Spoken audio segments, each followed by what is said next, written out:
behind the bricks.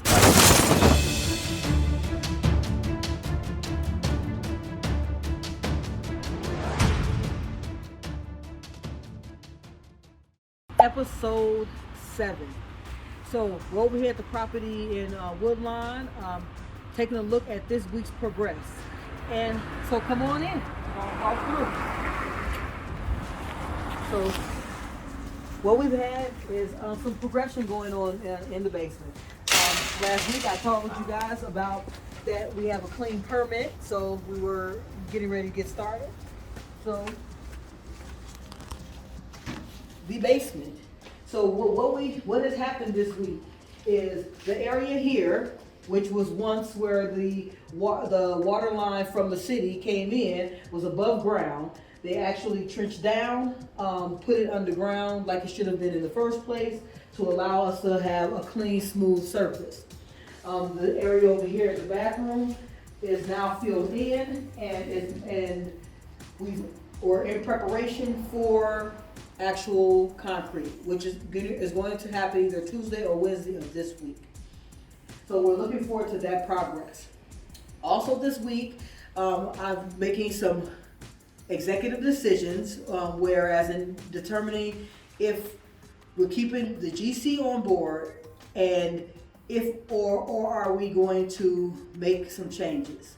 And those changes will only be determined by how we were moving forward in the project and if the project is moving in the direction I believe it should. And this is not to say that the GC who I'm working with is not great.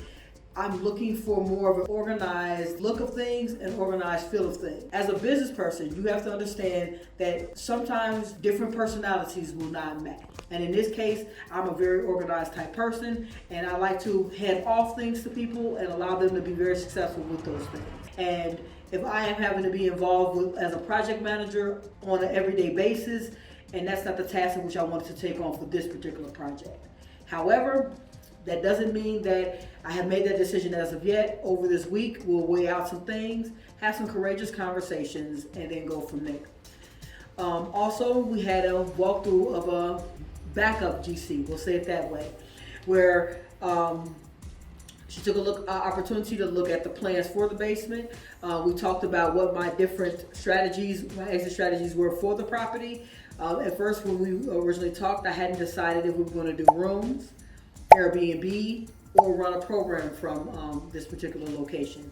And after having a good discussion with that GC, who's actually a project manager, a realtor, as well as hosts their own Airbnbs. So they gave me more of an insight from a business standpoint of what this space could do and what could I do within this space. And a couple of things that we came up with were if we're going to utilize the space as is with the current plans of 3 bedrooms in this area. Those bedrooms are going to be quite tiny, so having a rent rooms was not going to be feasible. So we're determining at this point if we're going to run it as an Airbnb, and if that's the case, then we'll do the 3 bedrooms down here, stage everything out, and prepare it. But it was also very delightful to hear about the time frames. I want to state this to you guys. Contractors do not know how long the city is going to take. However, what they can do is give you honest feedback on what they think. So after talking to the contractor / project manager / realtor today, currently who's working 20 different projects, they're advising that the city is taking anywhere from 2 to 4 weeks to come out. And considering in this project in the basement, we have 3 different types of inspectors that are going to have to come out. Electrical, plumbing, and new build. And that new build, and possibly a 4th, my apologies, I forgot about the HVAC. So with all 4 of those inspectors having to come out and them being different inspectors, that's going to put more of a time frame on it. So we might go from having the amount of work being able to be done in a week or 2, but having city inspectors not being able to come out for 2 to 4 weeks, which could possibly make this a 2 to 3 month rehab in the basement, as opposed to the 45 to 60 days that we thought that would be possible. But as I said, these are all opinions, guys.